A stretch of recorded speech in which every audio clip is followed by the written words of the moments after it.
I thought, is this actually a doorknob talking? In the first, I was like, yep, I think it's a doorknob talking. Yep, okay, that's what's happening.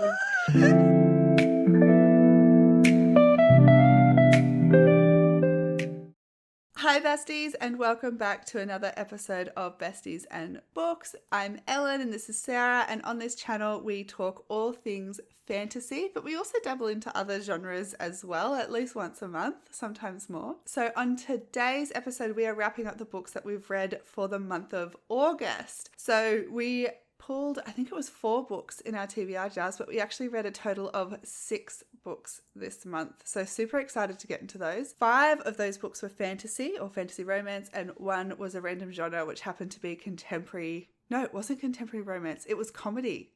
Yes.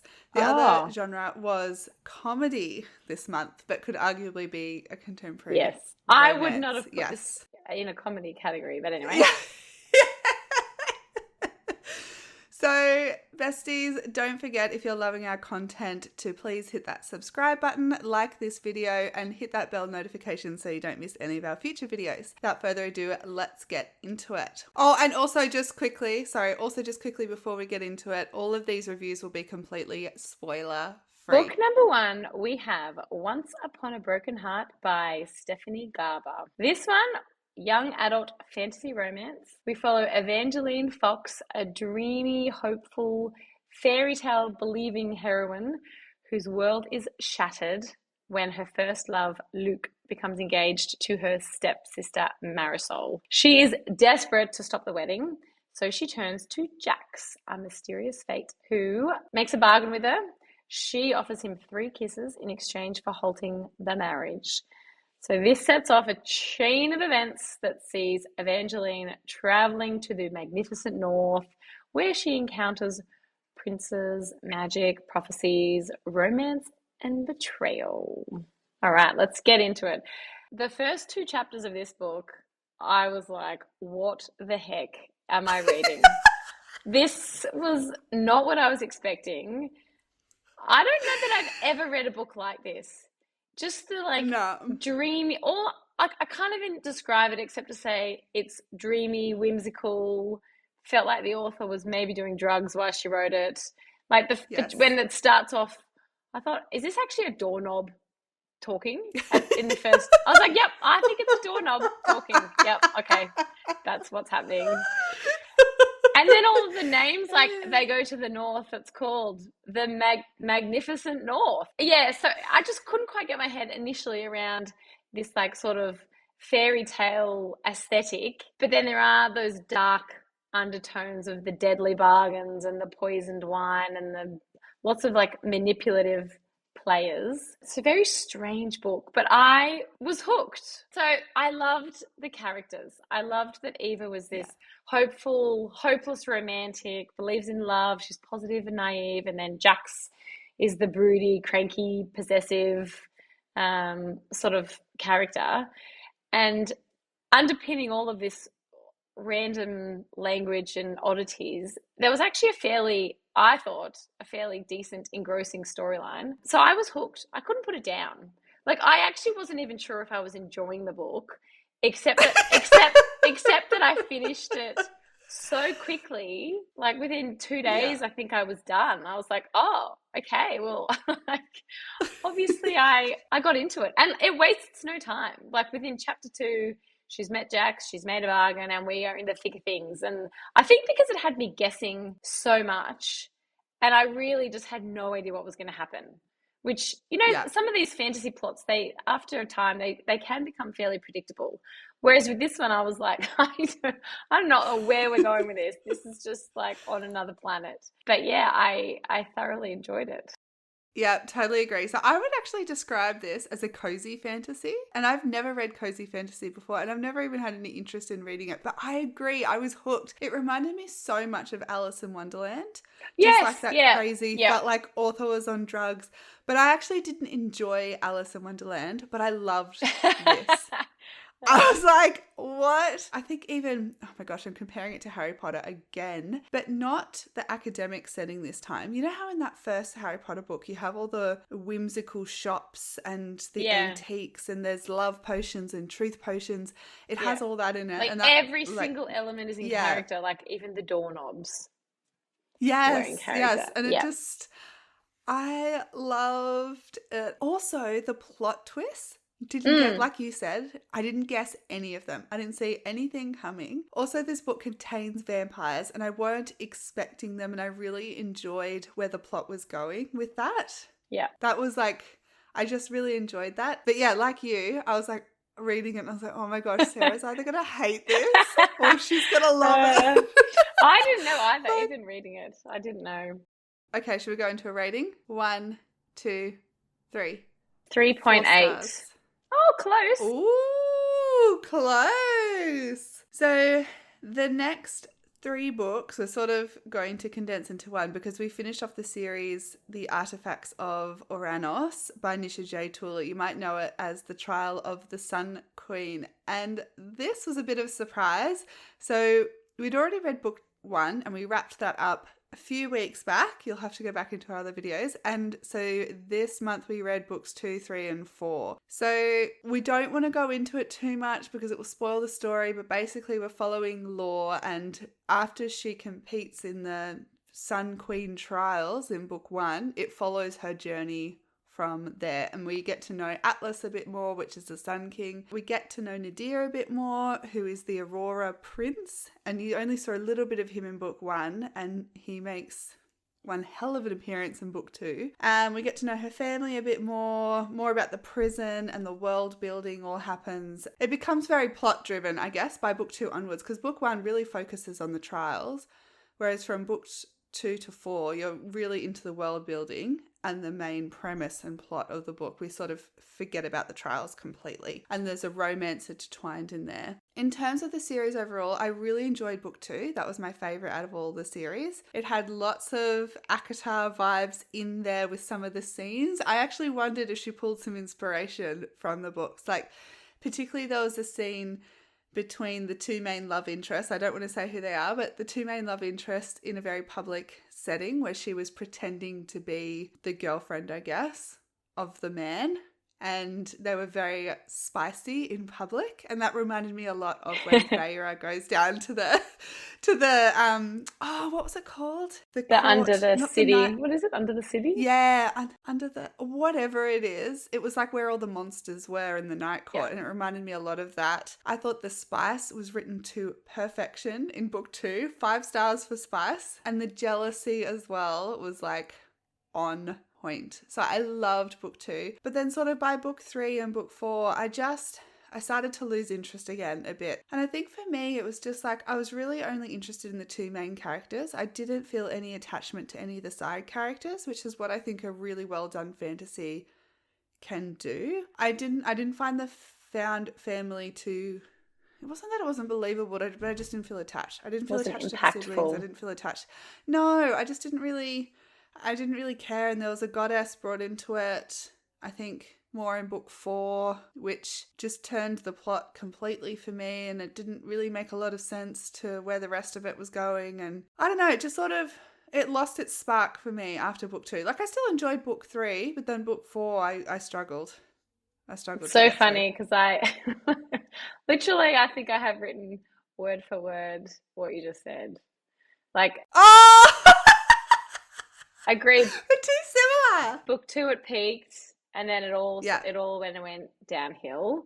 Like in book 3 and 4, when she starts bringing the information overload of the gods and the past, I just thought it doesn't really add any complexity or intrigue to the plot. It just sort of derailed from the storyline, I felt. The side characters, I didn't think they were that well done. There just was no investment in what any of them were doing. I couldn't sort of care less. I love Nadir. I think he was my favorite character. Law, Yeah. she got a bit frustrating and a bit annoying from time to time, but there was no character development for them past sort of 2/3 of the way through book 3. in book 4, I felt like everything got wrapped up a little bit too neatly at the end. Like Yes. I everything was like, everything wait. was resolved, happy ever after, but in a very anti-climatic way. Like it was just oh, yeah, okay, that's fine. It also didn't make sense. There was a big redemption arc in there that made zero I still sense. got through the rest of the books relatively quickly, but like you, I was Yeah. losing interest. But Yeah. overall, if you sort of want I'd say it's still fairly bingeable for most readers. Bingeable, Yeah, I agree. accessible, like immersive world without being too dense or having to think too hard. Like an easy read, then I I think I would still recommend it overall, but just not a it's not a read multiple times series in my mind. Overall All right. first, Let's do the series overall. Yeah. Okay. 1, 2, 3. three 3.5. star. Yeah, I sort of was like between a 3 and a 3.5, but I wasn't. I don't know. I think I gave book 1 3.5 Oh, I think I gave book from one two and a memory. half. I was thinking 2.5 for book one. Or should we rate book two? Yeah. Okay. Book 2. Ready? 1, 2, 3. Four 4 star. stars. It Yeah. should have been a 3 book series and then cut out half of Agreed. the extra additional gods and context and history, which is interesting because usually I want more of that stuff. Like often I like Yeah. more world building and more context, but it was too much. Next up, we have Storm of Secrets and Sorrow by Melissa Rorick, which is book 2 in the Legacy series. So we read book 1 last month. And in book 1, we were introduced to Tessa, who we think is Faye in book 1, Theon and Luca, who are Legacy, and Alex, who's Theon's younger brother. And Tessa is selected unwillingly in book 1 to be Theon's source. So this is a world where called Devrom, which was crafted for the descendants of gods, and they're called Legacy, and Fae are born to essentially serve the Legacy. Continuing on from book 1, it is revealed that Tessa's background is somewhat unknown. We discover some new interesting things about her, but everything we discover, I guess we learn how much we don't know about her. Meanwhile, Theon, who has all of these ambitions and plans when it comes to his father and the broader kingdom, finds that things are not going his way. He's losing control. He's facing political and mystical threats on every side. And we're at this stage, we're still not quite sure. We do learn some things, but there's still a lot of confusion around who is Tessa and why she's so important. In my mind, this book was a real setup for. I wanted the book to open up a bit more from book 1, and I guess sort of bring in the wider world and issues. And I think it started to do that, but it was still very much focused on Tessa, Theon, Luca, and like the goings on in their little circle. We talked a lot about in book 1 that it's a very dark fantasy book, and there were parts of book 1 particularly that I struggled to read. All of these morally grey characters, and there's slavery and there's gaslighting and assault. Book 2 wasn't as intense in that sense, I found, but it still has a lot of those same themes. And Yeah. I sort of came out of it with similar feelings to book 1, but maybe less intense. Like I still don't like any of the characters. I don't warm to any of them. There's still a lot of like manipulation and gaslighting that I find difficult to read. But again, I'm now that we've, I guess, learnt a bit more about Tessa's past, I am very intrigued as to where book 3 will go. So I'm sort of warily keen to read the next book, and then if I Yeah. don't enjoy, I mean, every book I've said if I don't enjoy it, I'm going to stop. I'll stop, and then I keep getting to the end.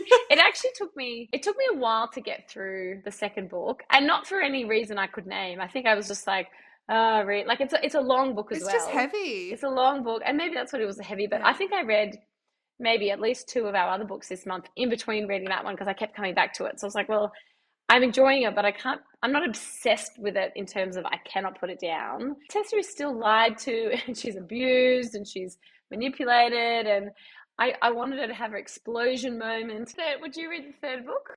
I'll only read the third book if you're keen. Oh. Otherwise, I'd happily shoo.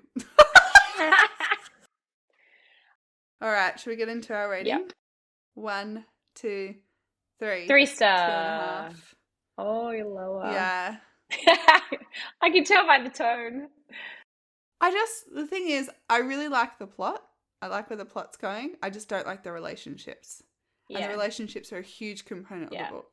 So, the final book on our list is Yours Truly by Abby Jimenez. And if you listen to our previous videos, you know that I read one of Abby Jimenez's books. I think it was just for the summer, and I loved it. 5 stars, had me in tears, absolutely obsessed. This book follows Brianna and Jacob. They are both doctors, and Brianna is she's not the head doctor, but she's pretty close to in this hospital. And Jacob moves from his hospital after a messy breakup to her hospital. And that's where the story begins. We picked it as a comedy, but it's more of a contemporary romance. I don't want to tell you anything else because I feel like with contemporary romances, the best way to go in is blind because they are very short and they can be easily spoiled. And I even feel like with the synopsis that we read when we chose this book, spoiled a lot of things for me that I was expecting them to come up, and so I didn't get the, I guess, reaction that I could have had. But overall, like, I found this one quite slow in the beginning. I think for those reasons, I knew what was coming. I did laugh out loud at a lot of the banter and some of the things that were said.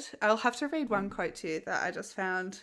It's going to sound terrible when I say this out loud, but I literally could not stop laughing. So Brianna says this about Jacob. I prayed that Jacob would be Jacob tonight and be respectful. He always was. But what if he wasn't?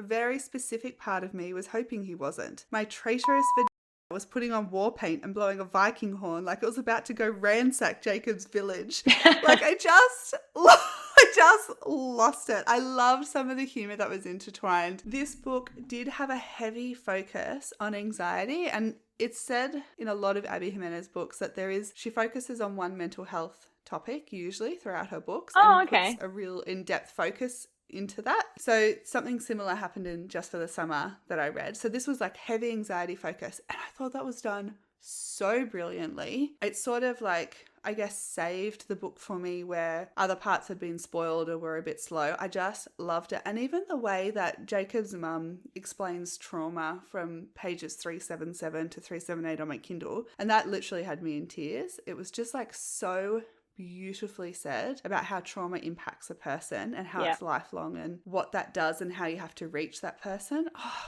I just thought that was like, it was so good. Did you cry? It got me teary, but I didn't cry. I did. I think I did cry. Like, oh.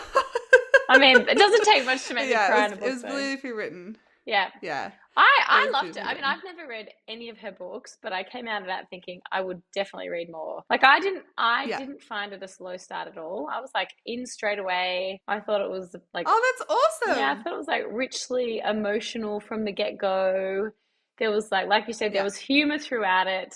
It was just a beautiful story in my mind that looked at healing and like generosity or acts of kindness and finding like humor in hardship and courage to like love again. I loved that she was coming out of a divorce. He obviously, like you said, has his own sort of personal struggles, and yet when they came together, like the dialogue, the banter was snappy and quick-witted, obviously humorous, and then even like you said, it touches on a lot of pretty like tough topics like panic attacks and mental health and those sort of issues, but it was done so well, and all those moments still had their sort of like the underlying moments of levity that just made it feel a bit more lighthearted. But yeah, I thought she balanced like the cringy romance with the emotional depth. The author just got spot on. Yeah, she's really and good at the that. audiobook was great. The voices were great. Oh, I didn't read this one. I listened to this one, and it was like good. Not like the Feathers. Oh, you should read her other stuff then. Yeah. Okay, you should listen to her other books then. And yes, get off the audio for Feathers So Vicious. All right, shall we give a rating? Yeah.